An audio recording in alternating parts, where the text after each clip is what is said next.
여러분 혹시 지금 여러분들 10,000원 갖고 있어요.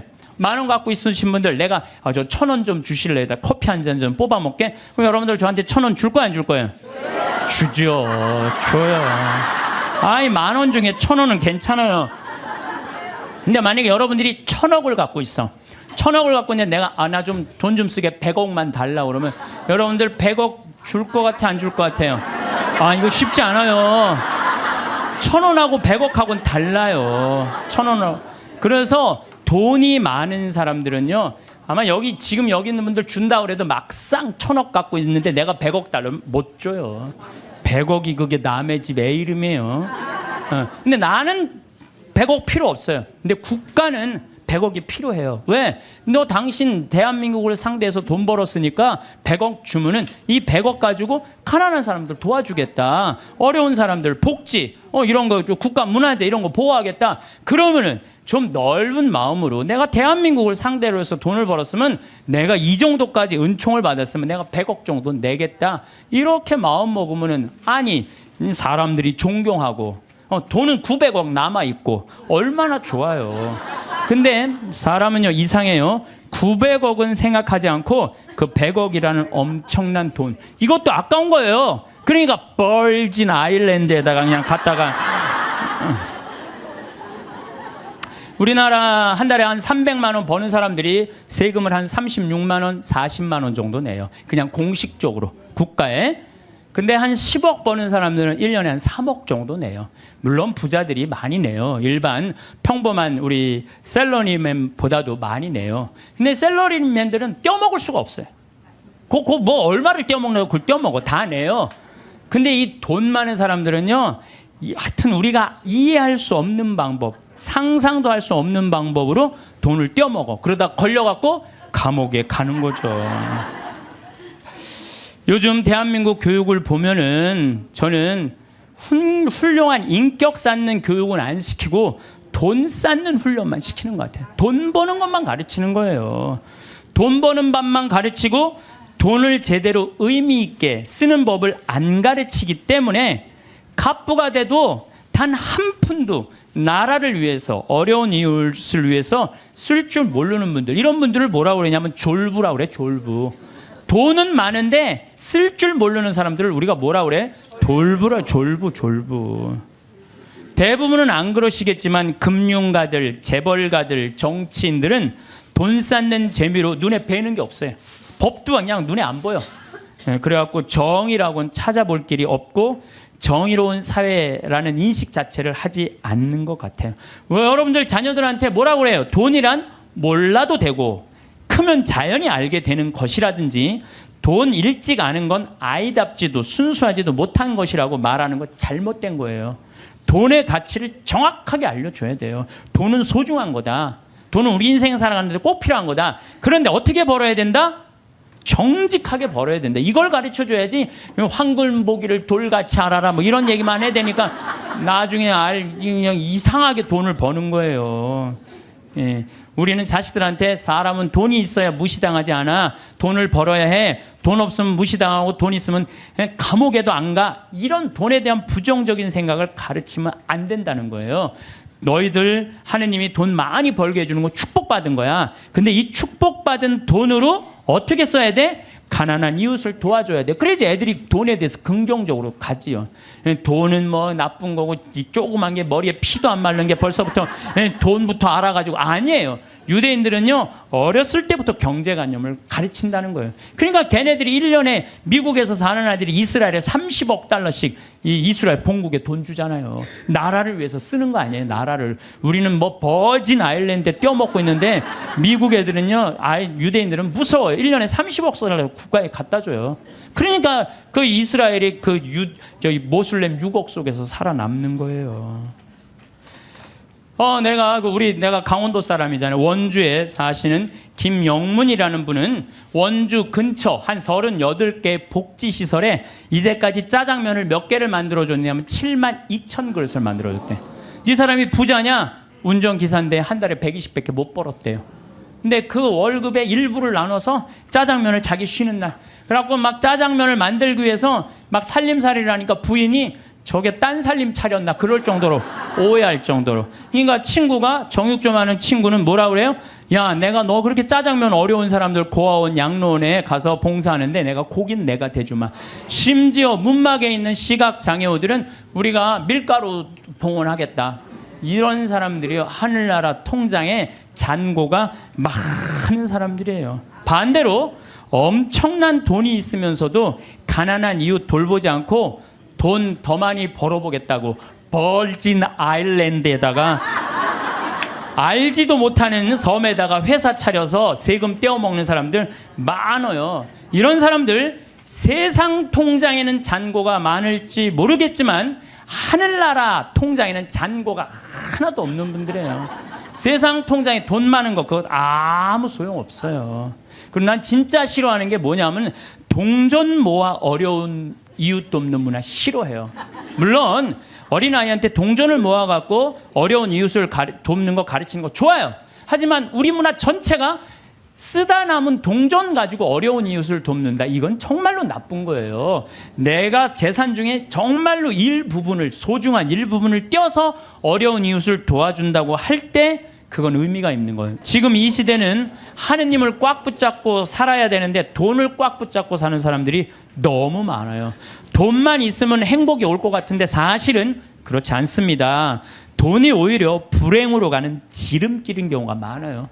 돈 때문에 감옥에 가는 거지, 돈 떼어먹느냐고 감옥에 가는 거지, 가난한 사람들이 감옥에 가요.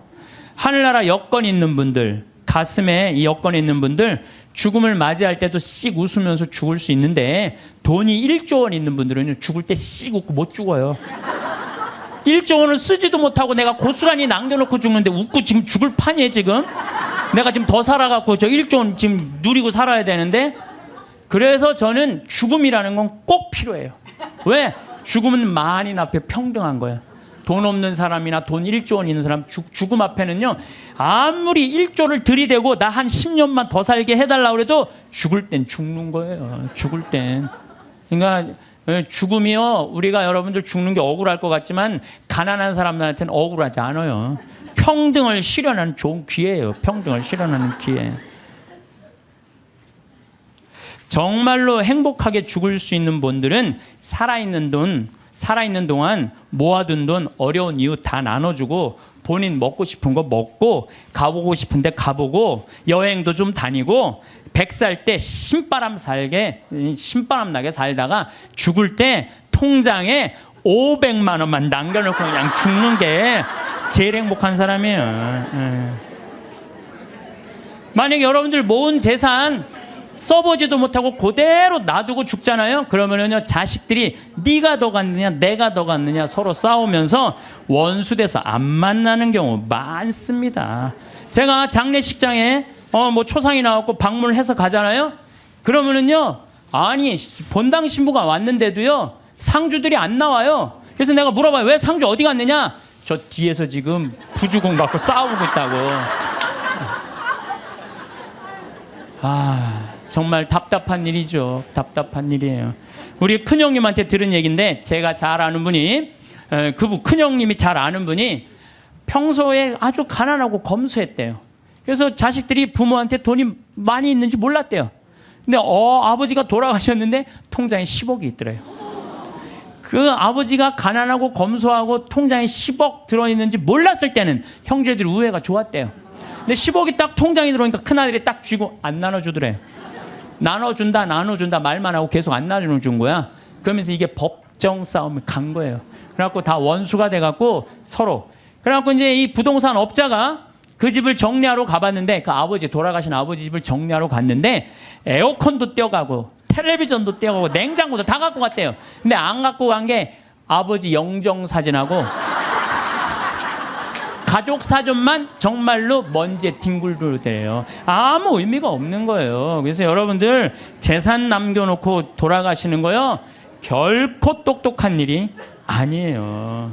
여러분들 재물이라는 거는요, 잘 쓰면 복이지만 잘못 쓰면 독이 되는 거예요.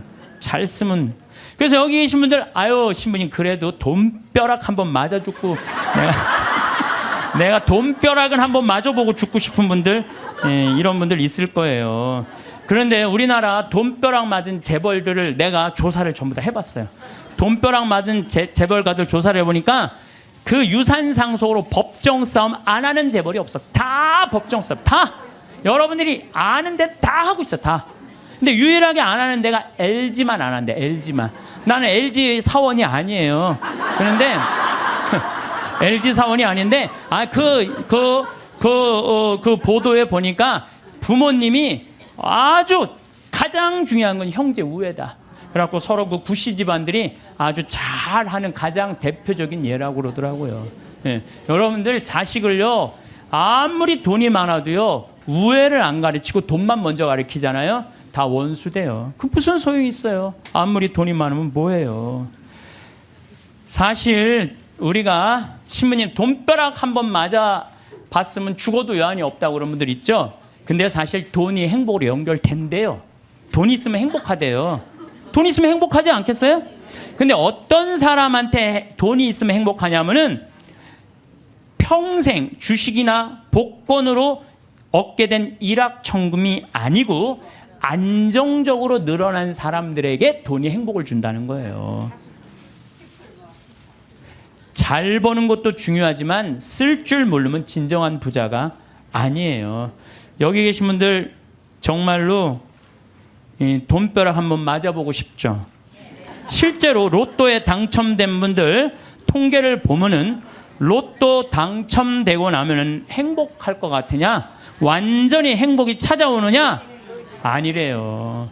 일단 로또에 당첨되면은 일이 술술 풀릴 것 같지만 갑자기 돈이 20억이 생기면요 주위에서 가만히 안 놔둔대. 사촌에 8촌 알지도 못하는 사람이 친척이라고 와갖고 돈 꿔달라 그러고 이 사람이 사업 제안하고 저 사람이 사업 제안하고 그리고 여기에 홀깃하고 저기에 홀깃해하고 다 날리고 나중에는 인터넷에 보세요. 아주 내가 이거 누구 이름 거명하기가 그래서 그런데 결국은 부부끼리도 헤어지고요. 애인끼리도 그냥 등 돌리고요.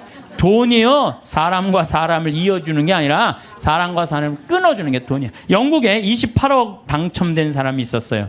새집 최고급 승용차, 자녀는 호화 사립학교 보냈고 여기저기 사업 투자라는 손짓에 그냥 여기저기 사업. 근데 그 쫄딱 망한 거예요. 그러니까 쫄딱 망하니까 같이 좋던 부인도 이혼하고 이 사람이 지금 통장에 얼마 남았냐면 10달러 남아있대. 10달러.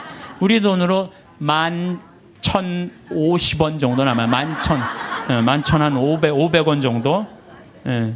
돈 많으면 뭐예요? 쓸 줄 모르면 100억을 갖다 줘도요 순식간에 다 날려요. 이 로저라는 사람이 마지막 말이 이래요.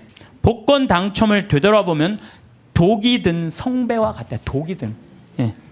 그래서 부부는 로또 당첨되면 부부끼리 이혼하고. 그러니까 돈이 정직하게 버는 사람들은요 함부로 안 써요. 얼마나 소중하게 버는 건데 이걸 함부로 써요. 정말로 고민하고 쓰죠. 근데 순식간에 돈이 생긴 사람은요 헛헛해요. 라고 술집에 가서 날리고 뭐 바람 피고 뭐 사업하고 그러다가 원래 상태보다도 더한 상태로 돌아가는 거죠.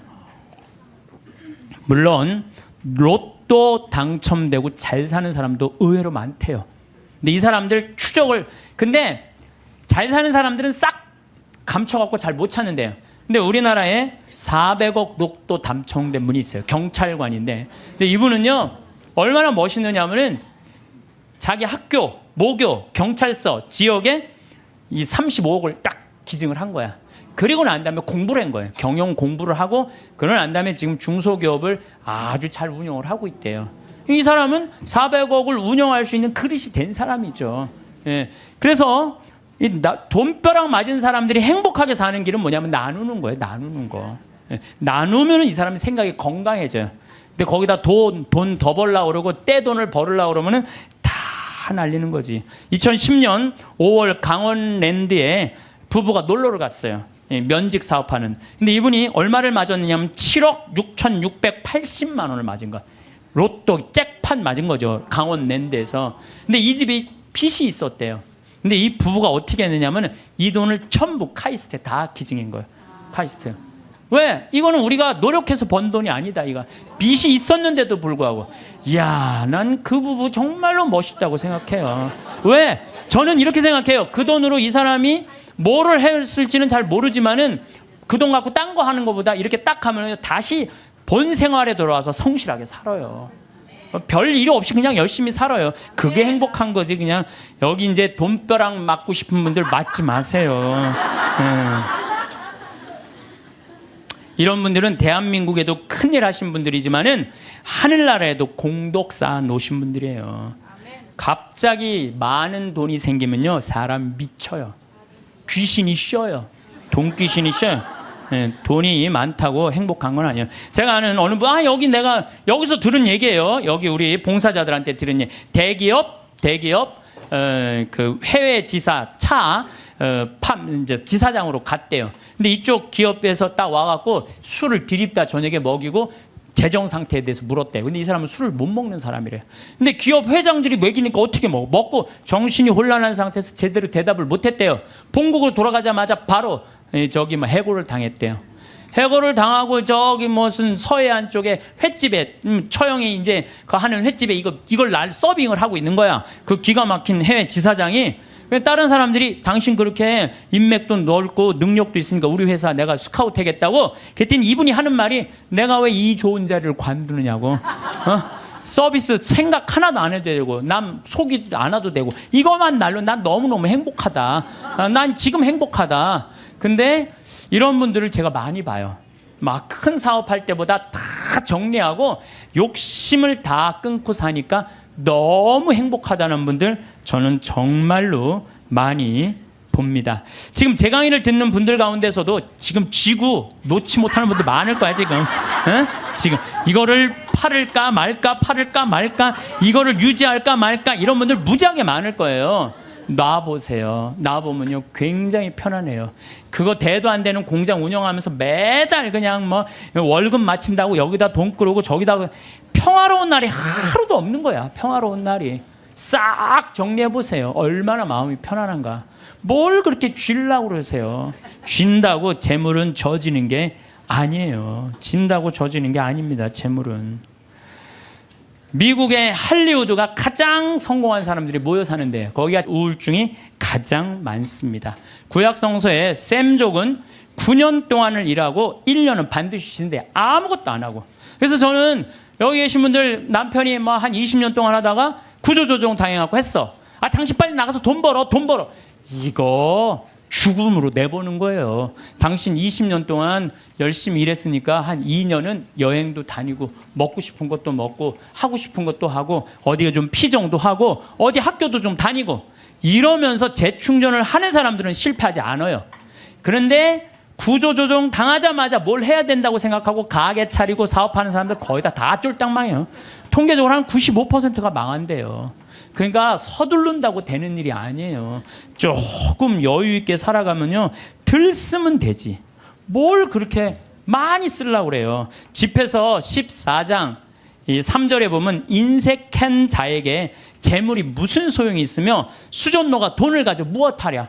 여러분 인색한 사람한테 돈이 있으면 뭐예요? 수존노한테 돈이 있으면 안 쓰면 그 돈은 죽은 돈이에요. 돈은 나눠서 가질 게 없는 식구들이 훨씬 서로 아끼고 사랑할 수 있어요. 돈보다는 형제간의 우애를 더 중요시해서 이렇게 키우는 집안은 하느님 꽉 붙잡고 사는 집안이에요. 돈은요 남한테 빌리러 다니지만 않을 만큼만 있으면 돼요. 또 넉넉하게 있다 하더라도 자식들이나 부모 형제들끼리 돈 하면서 사는 게 아니고 하느님 나라 영광 위해서 또 하느님을 위해서 쓰면 돼요. 돈 없으면 안 쓰면 돼. 안 쓰면. 저는 아울렛이 뭔지를 몰랐어요. 아울렛이 뭔지를 몰랐는데 내가 이제 강원도 평창 이제 강의 들어왔다 나갔다 하는 동안 뭐 여주 쪽에 엄청나게 큰 아울렛이 있더라고요. 그래갖고 가다가 저 양복 강의할 때 양복 없으면 양복 한번 사러 가자. 양복 딱 들어갔는데 웃돌이 하나를 골랐는데 200만 원 하나에. 그래갖고 내가 딱 접어두고 가자. 그래갖고 문정동 아울렛에 가갖고 50만 원을 가지고 이게 거기서 산 거예요. 양복 두 벌. 내가 평화방송에서 찍는 게 거기서 산 거예요. 양복 두 벌에 바지 4개.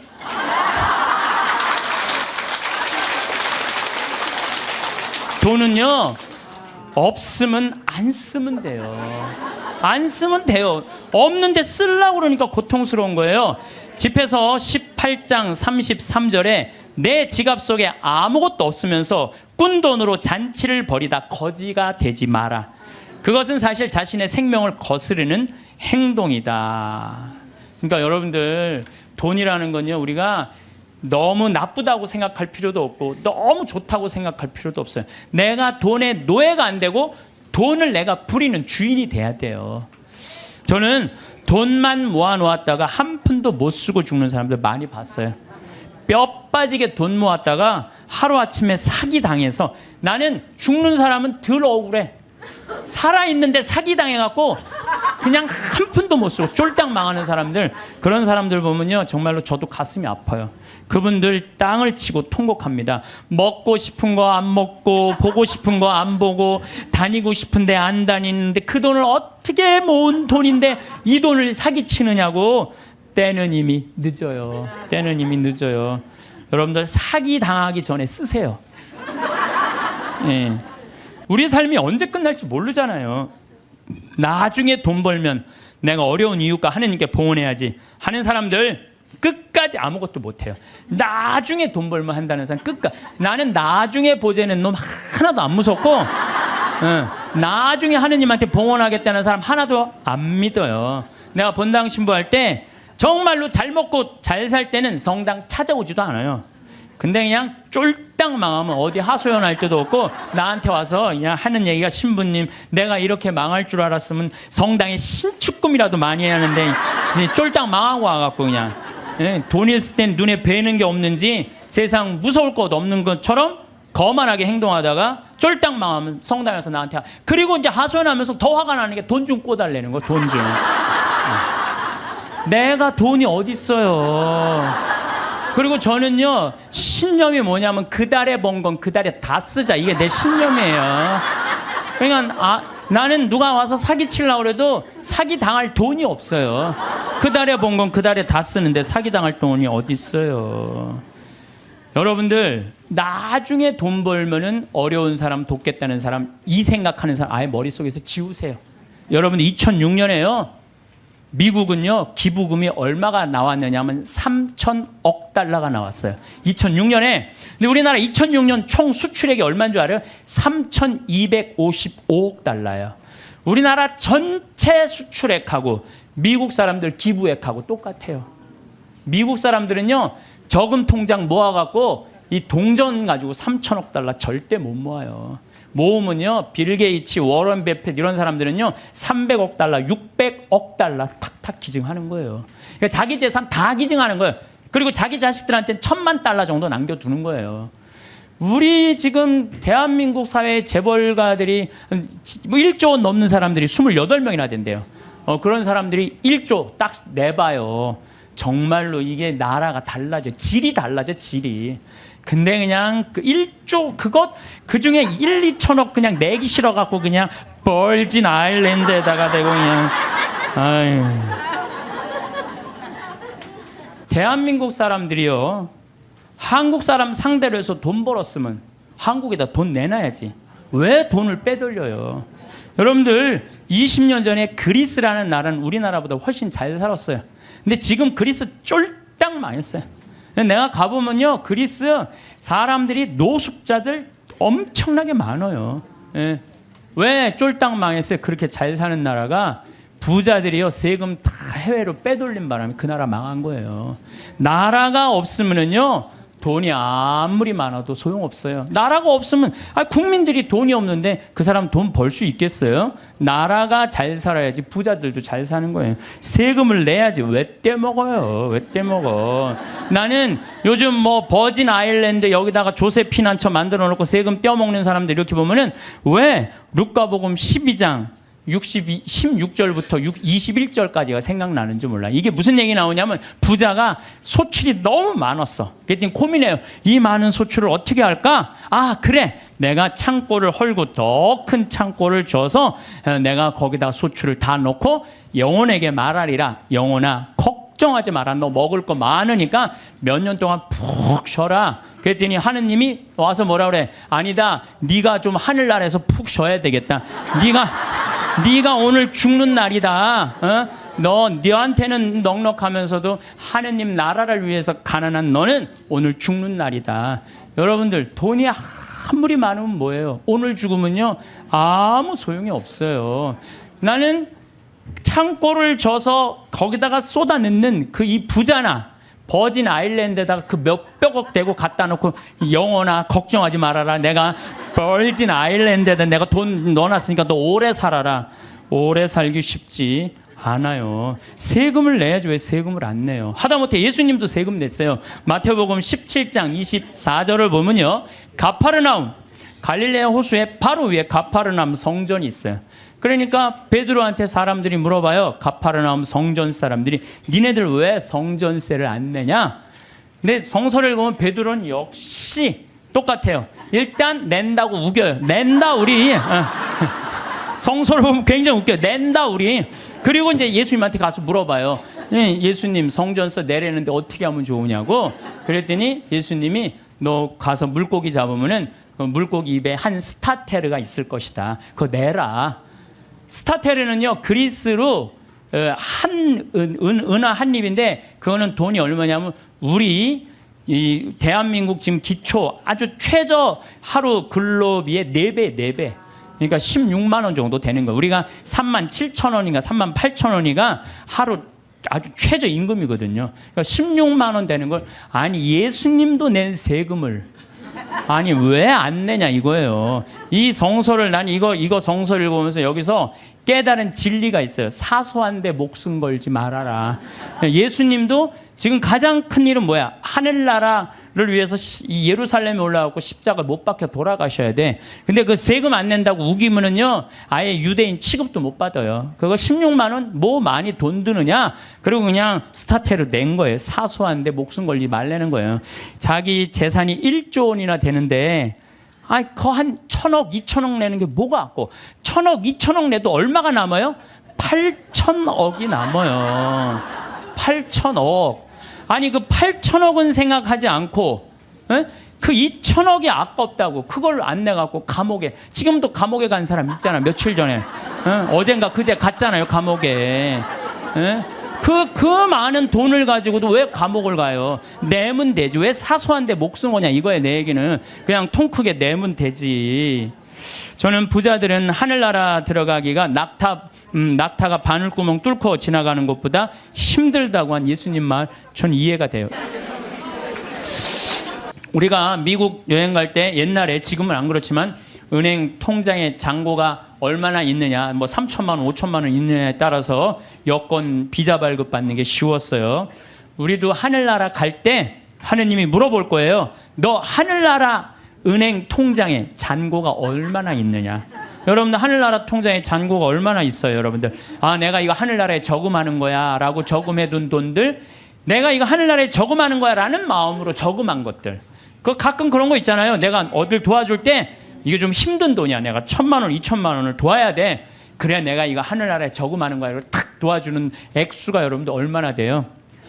잔고에 하나도 없는 분들도 있을 수 있어요.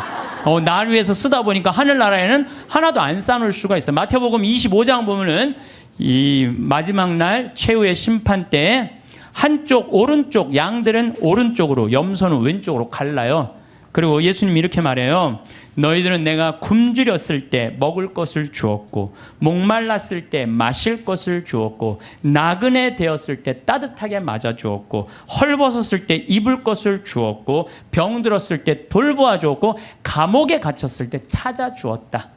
그러니까 오른쪽에 있는 양들이 그래. 언제 내가 그랬어요?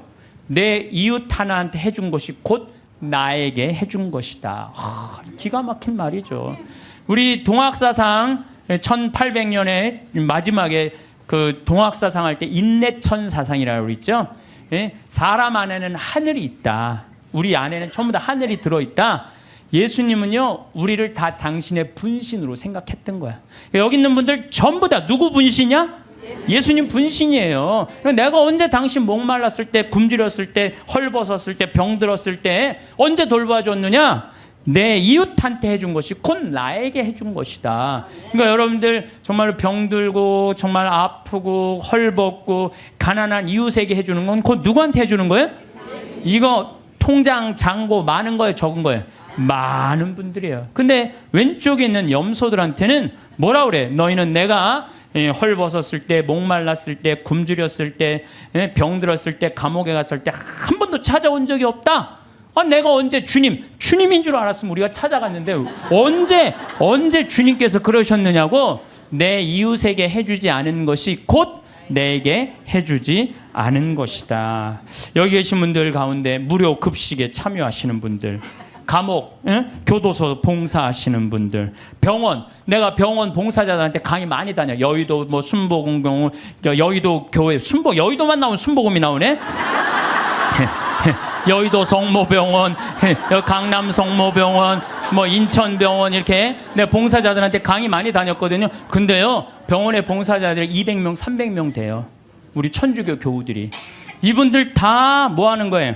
하늘나라의 통장에 잔고가 가득 있어요.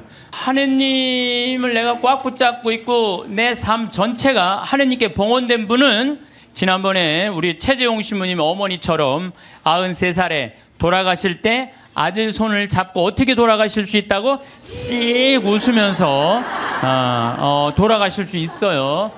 그래서 그 죽음이 아니고 새로운 삶으로 옮아가는 여정일 뿐이에요. 우리 인간은 참 죽음을 많이 두려워하는데 죽음은 결코 무서운 게 아니에요. 새로운 삶으로의 변화죠. 지금은 미국이 자유여행이 많이 되잖아요. 근데 옛날에는 미국에 여행 가려고 그래도 까다로웠어요, 안 까다로웠어요? 까다로웠어요. 미국에 가려고 그러면은 옛날에 미국 비자 발급 받으려면은요, 통장에 잔고가 얼마 있느냐, 너 갔다가 돌아올 수 있는데 보증인이 있느냐, 이런 거 다 물어봤어요. 또 막상 요즘은 미국에 이렇게 제가 로망 칼라를 차고 이제 미국 강의하러 갈 때 거기 여권 심사하는 데서 꼬치꼬치 물어요. 왜 왔느냐고. 그래서 강의하러 왔다. 도라는 갈 거냐? 나 한국에 갈 거다. 며칠 머물 거냐? 뭐 10일 머무를 거다. 정말로 까다롭게 물어보더라고요.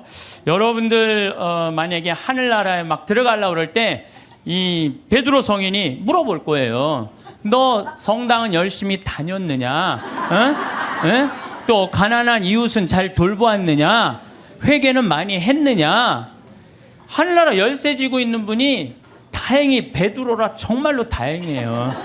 이 베드로 성인이 좀 허술해요. 베드로 성인이 만약에 바오로 사도가 열쇠를 갖고 있었으면요, 저를 포함해서 여기 있는 분들 들어갈 수 있는 분들 거의 없어요. 바오로 사도는 신약성서 27권 중에 13권을 쓴 사람이에요. 얼마나 똑똑한 사람인지 몰라요. 그 똑똑한 사람들이 여러분들한테 따지면 여러분들 뭐 말 대꾸 제대로 할 수 있을 것 같아요? 못해요. 그냥 얼버무리다가 그냥 이거 자격 없네 그리고 그냥 딴 데로 보낼 거예요. 그나마 우리 베드로 사도, 참 베드로 사도는요 재밌어요. 베드로 사도는 거의 성서 글을 쓰지 않았어요. 써도 신약 성서에 2권, 베드로 전서, 후서. 근데 얼마나 웃기냐면은 베드로 전서 5장, 후서 3장. 아주 간단하게 썼어요. 아주 간단하게. 뭐 베드로 성인이 쓴 건지 아니면 제자들이 쓴 건지 몰라도 그것도 베드로 전서를 읽어보면 너무 재밌어요. 어떻게 재밌느냐면은 예수님이 베드로 사도한테 너는 반석이다. 내가 내 위에 내 교회를 세우겠다 그랬죠. 그래서 이 베드로 성인은요 돌에 대한 게 굉장히 관심이 많았던 것 같아. 그래서 이 베드로 사도 예수님 표현하는 걸 보면은 사람들에게는 버림을 받았지만 하느님께 선택된 값진 돌이란 돌 얘기만 해요. 베드로 전서를 보면은 내가 시온의 돌을 놓는다. 선택된 값진 모퉁이 돌이다. 이 돌을 믿는 이는 부끄러운 일을 당하지 않을 것이다. 집짓는 이들이 내버린 돌이 그 돌이 모퉁이의 머릿돌이 되었네. 돌 얘기만 해. 돌 얘기만. 베드로 사도는 근데 이 베드로 사도가 하늘나라 열쇠를 쥐고 있긴 있는데 허술하다는 이야기는요, 예수님께서 이제 예루살렘으로 올라가면서 그 이제 올라가는 길에 얘기를 해요. 나는 너에게 내 교회를 세우겠다. 그리고 그 얘기 하시자마자 뭐라고 그러냐면, 나는 예루살렘에 올라가면은 순환을 당하고 죽을 것이다. 그랬을 때 베드로가 뭐라고 그러냐면, 아이코 맙소사, 그런 일은 결코 일어나지 않을 것입니다. 내가 당신 지키겠다 이거예요. 지금 예수님은 죽으러 올라가는데 베드로는 국무총리 되려고 올라가는 거예요. 지금 예수님 생각하고 베드로 생각하고 완전히 달라요. 베드로는 하늘나라를 이해하지도 못했어요. 그러니까 이런 말을 하는 거예요. 아이쿠 맙소사, 주님, 그런 일은 결코 일어나지 않을 것입니다. 그러니까 예수님이 바로 뭐라고 그러냐면은, 사탄아, 내게서 물러가라. 너는 나에게 걸림돌이다. 돌 얘기 많이 나오죠? 너는 나한테 걸림돌이다. 너는 하느님의 일은 생각하지 않고 사람의 일만 생각하는구나. 예수님은 하느님의 일로 인류를 구원하시기 위해 십자가에 못 박혀 돌아가시려고 그러는데, 베드로는 뭐 하려고 올라간 거예요? 국무총리 하러 올라. 근데 국무총리, 왕이 돼야지 국무총리 될 거 아니에요. 근데 죽는다니까. 아이쿠 맙소사, 결코 주님, 그런 일은 일어나지 않을 것입니다. 그러니까 예수님이 뭐라 그래요? 사탄아, 내게서 물러가라. 너는 하느님의 일은 생각하지 않고 사람의 일, 국무총리 될 일만 생각하는구나. 예수님이 또 그래도 그렇지. 바로 전에 내가 내 위에 내 교회를 세우겠다 그러다가 또 바로 사탄아 물러가라 그냥. 예수님 믿는 거 쉽지 않아요. 예수님 아주 당황스러운 일들을 너무 많이 하셔갖고, 베드로는 예수님이 붙잡히니까 3번이나 예수님을 배반해요. 3번이나. 이제 예수님 붙잡히고 다른 제자들은 그래도 다 도망가도 그래도 베드로가 그 12 중에 나요. 그래도 예수님 따라가고 어떻게 되나 지켜보려고 따라갔어요. 그러니까 그 종이 뭐라 그래요? 당신도 그 갈릴레아 예수랑 같이 다니는 사람이군요. 그러니까 베드로가 뭐라 그래요? 이 여자가 무슨 말을 하는지, 이 여자가 지금 무슨 말을 하는지 모르겠네 이래요. 근데 당신 정말 그 사람하고 있었는데, 그랬더니 나는 그 사람을 알지 못하오 그래요. 참, 이 베드로가 할 일이에요. 예수님하고 정말로 내 위에 내 교회를 세운다 그러고, 정말로 주님, 그런 일은 내가 보호하겠습니다, 막 이런 사람인데 나는 그 사람을 알지 못하오. 그러니까 3번째로 확실히 당신 그 사람 예수 그리스도와 예수와 같이 다니던 사람 맞는데, 그러니까 베드로는 이렇게 얘기해요. 내가 내 말이 거짓말이라면 1000벌이라도 받겠다고 맹세하면서 나는 그 사람을 모르고 그래요. 아주 배신을 해도 확실히 해요. 확실히. 얼버무리고 한 게 아니라 확실히 배신을 해요. 예수님 배반 3번 했죠. 따라가는 이유도 몰랐죠. 그리고 베드로는요, 냉담 생활도 해요. 어떻게 냉담 생활을 했냐면, 예수님 십자가 못 박혀 돌아가셨어요. 돌아가시니까 베드로가 뭐라고 그러냐면, 나는 물고기 잡으러 간다 그래요. 물고기 잡으러 간다는 얘기는 뭐야? 내가 예수님 따라다니기 전 생활로 돌아간다는 거예요. 이게 냉담이지 뭐예요, 냉담. 지금 수제자라는 사람이 그래갖고 가서 물고기 잡아요. 그때 예수님이 나타나잖아요. 많이 잡았느냐. 그러니까 그 기간 동안 냉담한 거, 냉담. 그러니까 짧게 냉담까지 한 사람이, 냉담까지. 그런 사람이 하늘나라 여권 심사한다고 이렇게 서 있는 거예요. 자, 여러분들 가갖고 따질만해, 안 따질만해요? 따질만해요. 당신은 냉담한 적 없냐? 당신은 배반한 적 없냐? 당신 예수님 딴 생각으로 따라다닌 적 없냐? 대충 따지면 베드로가 눈 깔고, 그래 나도 그런 적이 있었지, 들어가. 그래서 나는 예수님께서 베드로한테 하늘나라 열쇠 준 것에 대해서는 굉장히 희망적이에요. 왜? 그 실수투성인 그 베드로한테 열쇠를 줬다는 것은 우리들도 실수투성이에요. 저나 여러분이나 인생 살다 보면 흠 없는 사람들이 있어요? 흠투성이에요. 그런데 그 기가 막힌 배반까지 한 베드로, 냉담 생활까지 한 베드로를 하늘나라에 열쇠를 주고 그 위에 교회를 세운 하느님은 얼마나 마음이 넓으시겠어요? 그렇지 않겠어요? 예, 그러니까 여러분들이 정말로 회개하고 믿기만 한다면은 하느님이 여러분들한테 하늘나라 아주 활짝 문 열어놓고 기다리고 계실 거예요. 근데 문제는 베드로는 마지막에 어떻게 했느냐? 마지막에요.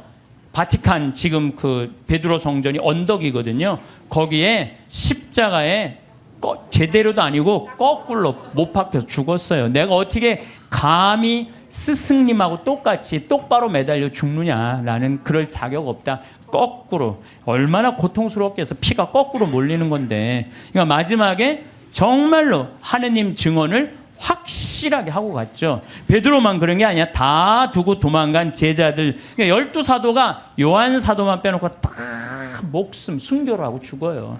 그래서 이 사도들이 예수님 따라다니다가 배신도 하고 자기네들끼리 누가 높냐 싸우기도 하고 뭐 어쨌든 속을 많이 썩였지만 마지막은 어떻게 죽었어요? 은총지휘 속에 죽었다는 얘기예요. 은총지휘 속에 하느님을 증거하다가 마지막에 죽었다는 거예요. 그래서 여러분들도 죽을 때 가장 잘 죽는 게 중요해요. 죽을 때 죄악 속에서 죽으면요, 그건 회개의 기회가 없는 거예요. 항상 기도할 때 내가 죽을 때 잘 죽을 수 있도록 주님 저를 도와주십시오라고 여러분 항상 기도해야 돼. 그래갖고 항상 죽음을 잘 맞이할 수 있도록, 그래서 늘 주님을 증거하고 주님 속에서 살아갈 때, 돌아가실 때 씩 웃으면서 죽을 수 있다는 얘기죠. 많은 사람들은 풍요로운 삶을 꿈꿉니다. 아마도 우리 모두가 그러할 것입니다. 하지만 돈이라는 단어를 떠올릴 때 마음속에서 일어나는 감정은 사람마다 참 다릅니다. 어떤 분들은 안도감을 느끼고 어떤 분들은 묘한 긴장감을 느낍니다. 또 어떤 분들은 복잡한 감정의 소용돌이 속에서 스스로도 설명하기 어려운 무언가를 경험합니다. 돈은 그 자체로 좋은 것도 나쁜 것도 아닙니다. 돈은 단지 우리의 삶을 돕는 도구일 뿐입니다. 하지만 이 도구를 어떻게 바라보고 어떤 감정으로 대하느냐에 따라 우리의 삶은 완전히 달라질 수 있습니다. 똑같은 금액의 돈이라도 누군가에게는 안정과 기쁨의 원천이 되고 누군가에게는 끊임없는 불안과 걱정의 씨앗이 되기도 합니다. 이런 차이는 바로 돈과 맺는 관계의 질에서 비롯됩니다. 우리는 사람과 좋은 관계를 맺기 위해 노력하지만 정작 우리 삶에서 중요한 역할을 하는 돈과는 어떤 관계를 맺고 있는지 깊이 생각해 본 적이 드뭅니다. 오늘은 돈과 좋은 관계를 맺고 진정한 풍요로움을 누리는 방법에 대해 이야기해 보려 합니다. 돈을 대하는 우리의 태도를 살펴보면 크게 두 가지 경향을 발견할 수 있습니다. 하나는 돈을 최대한 많이 모으고 쌓아두려는 태도입니다. 이런 태도의 밑바닥에는 혹시 모를 미래에 대한 불안감이 자리 잡고 있습니다. 충분히 이해할 수 있는 마음입니다. 우리는 예측할 수 없는 일들을 겪어왔고 대비의 중요성을 알고 있으니까요. 하지만 이런 태도가 지나치면 역설적인 상황이 벌어집니다. 돈을 많이 모을수록 잃을 것에 대한 두려움도 함께 커집니다. 통장의 숫자는 늘어나는데 마음의 평화는 오히려 줄어드는 것입니다. 마치 물을 가득 담은 항아리를 조심스럽게 들고 가는 사람처럼 긴장하며 살게 됩니다. 이것이 과연 우리가 원했던 풍요로운 삶은 아닐 것입니다. 다른 하나는 돈을 너무 쉽게 써버리는 태도입니다. 순간의 즐거움이나 충동적인 욕구를 따라 돈을 사용하고 나면 일시적인 만족감은 느낄 수 있지만 곧 후회와 허탈함이 찾아옵니다. 이런 방식 역시 돈과 건강한 관계를 맺고 있다고 보기 어렵습니다. 돈은 손가락 사이로 빠져나가고 정작 삶에 의미 있는 변화는 일어나지 않습니다. 그렇다면 우리에게 필요한 것은 돈을 흘려보내는 즐거움을 아는 것입니다. 여기서 흘려보낸다는 말은 무분별하게 쓴다는 의미가 아닙니다. 돈을 가치 있는 곳에 사용함으로써 그것이 우리 삶에 의미 있는 무언가로 변화하도록 하는 것을 말합니다. 물은 흐를 때 생명력을 지닙니다. 고여있는 물은 썩지만 흐르는 물은 맑고 깨끗합니다. 강물이 바다로 흘러가듯 돈도 움직일 때 진정한 가치를 발휘합니다. 돈을 단지 쌓아두기만 하면 그것은 숫자에 불과합니다. 하지만 그 돈으로 우리 자신을 성장시키는 배움의 기회를 얻거나 소중한 사람들과 함께하는 시간을 만들거나 새로운 경험을 할 때 그 돈은 뒤로 솟아라 움직이는 에너지가 됩니다. 맛있는 음식을 함께 나누는 자리를 마련하는데 돈을 사용했다고 생각해 봅시다. 그 순간 돈은 단순히 사라지는 것이 아닙니다. 그것은 웃음과 대화와 따뜻한 마음의 교류로 변화합니다. 그 자리에서 나눈 이야기와 함께 느낀 행복은 오랫동안 우리 마음속에 남아 삶을 풍요롭게 만듭니다. 이것이 바로 돈을 흘려보내는 즐거움입니다. 또 다른 예를 들어보겠습니다. 건강을 위해 좋은 음식을 먹고 적절한 운동을 하는데 돈을 사용한다면 그 돈은 우리 몸의 건강으로 전환됩니다. 건강한 몸은 우리에게 활력을 주고 더 많은 것을 누릴 수 있는 기반이 됩니다. 새로운 취미를 배우는데 돈을 쓴다면 그 돈은 우리의 재능과 즐거움으로 바뀝니다. 집안을 편안하게 꾸미는데 돈을 투자한다면 그 돈은 매일매일의 평화로운 시간으로 돌아옵니다.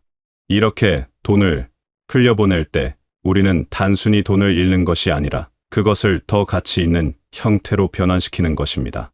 이런 경험이 쌓이면 돈을 쓰는 것에 대한 두려움이나 죄책감이 줄어들고 대신 기쁨과 만족감이 자리 잡게 됩니다. 또한 돈을 통해 기쁨을 순환시킬 수 있습니다.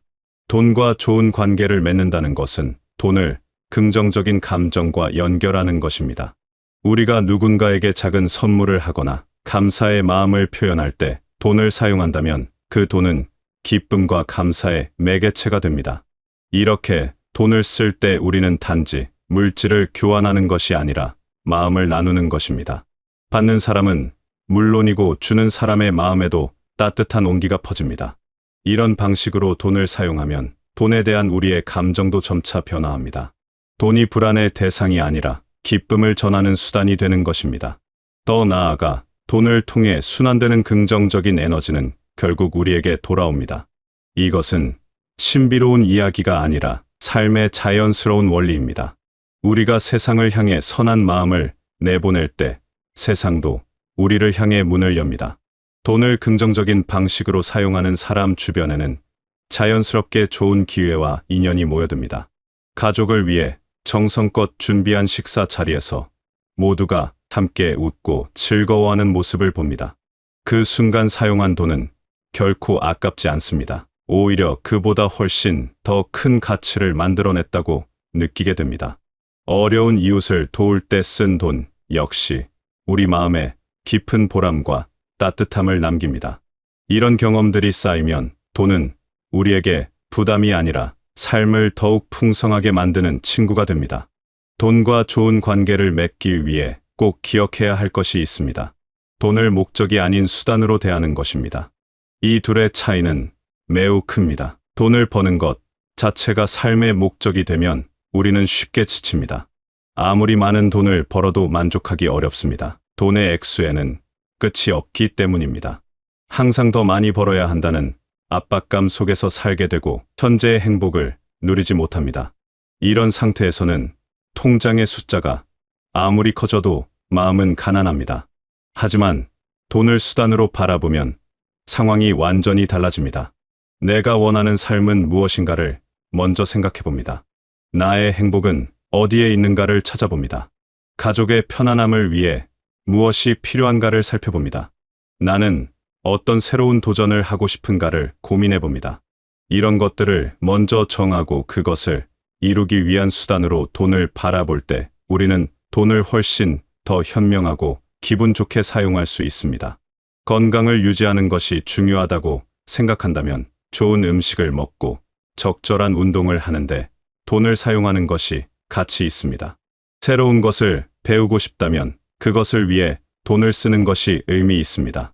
마음의 평화가 필요하다면 편안한 환경을 만드는데 돈을 투자하는 것이 현명합니다. 소중한 사람들과 좋은 시간을 보내고 싶다면 그들과 함께할 수 있는 기회를 만드는데 돈을 쓰는 것이 바람직합니다. 이렇게 명확한 목적을 가지고 돈을 사용하면 돈을 쓴 후에도 후회가 아니라 만족감이 남습니다. 돈이 나의 삶을 실제로 더 나은 방향으로 움직이게 했다는 것을 느끼기 때문입니다. 이런 경험이 쌓이면 돈에 대한 우리의 태도는 더욱 건강해지고 돈과의 관계도 좋아집니다. 반대로 목적 없이 돈을 쓰거나 남들이 좋다고 하니까 따라서 쓰거나 충동적으로 쓰면 나중에 허전함이 남습니다. 정작 내게 필요한 것에는 돈을 쓰지 못하고 불필요한 것에 돈을 쓴 것 같은 느낌이 듭니다. 이런 경험이 반복되면 돈을 쓸 때마다 불안하고 돈과의 관계도 나빠집니다. 돈과 좋은 관계를 맺기 위해서는 돈에 대한 감사의 마음도 중요합니다. 우리는 종종 가지지 못한 것에 대해서는 많이 생각하지만 이미 가지고 있는 것에 대해서는 당연하게 여깁니다. 돈도 마찬가지입니다. 지금 여러분의 지갑 안에 있는 돈은 단순히 그냥 생긴 것이 아닙니다. 그것은 여러분이 무언가를 해내고 누군가에게 가치를 제공한 결과입니다. 여러분의 노력과 시간과 재능이 돈이라는 형태로 돌아온 것입니다. 이것은 감사할 일입니다. 또한 그 돈은 우리에게 선택의 자유를 줍니다. 원하는 것을 살 수 있고 필요한 것을 얻을 수 있고 하고 싶은 것을 할 수 있게 해줍니다. 이런 자유는 결코 작은 것이 아닙니다. 돈이 있기에 우리는 많은 가능성을 현실로 만들 수 있습니다. 돈에 감사하는 마음을 가지면 돈을 대하는 태도가 달라집니다. 돈을 함부로 쓰지 않게 되고 동시에 돈을 지나치게 움켜쥐지도 않게 됩니다. 감사하는 마음은 자연스럽게 돈을 소중히 여기면서도 적절하게 사용하는 균형 잡힌 태도로 이어집니다. 아침에 눈을 뜨고 오늘 하루를 살아갈 수 있는 것에 감사하듯이 우리 삶을 지탱해주는 돈에도 감사할 수 있습니다. 이런 마음가짐은 돈을 바라보는 우리의 시선을 근본적으로 바꿔놓습니다. 돈이 스트레스의 원인에서 감사의 대상으로 변화하는 것입니다. 풍요로운 삶은 단순히 많은 돈을 가지는 것과는 다릅니다. 진정한 풍요로움은 돈을 통해 우리가 얼마나 의미 있는 경험을 하고 얼마나 행복한 순간을 만들어내느냐에 달려 있습니다. 통장에 큰 금액이 있어도 그것을 사용할 줄 모르거나 사용하는 것을 두려워한다면 그 돈은 우리에게 풍요로움을 주지 못합니다. 반대로 많은 금액은 아니더라도 그것을 가치 있게 사용할 줄 안다면 우리는 충분히 풍요로운 삶을 누릴 수 있습니다.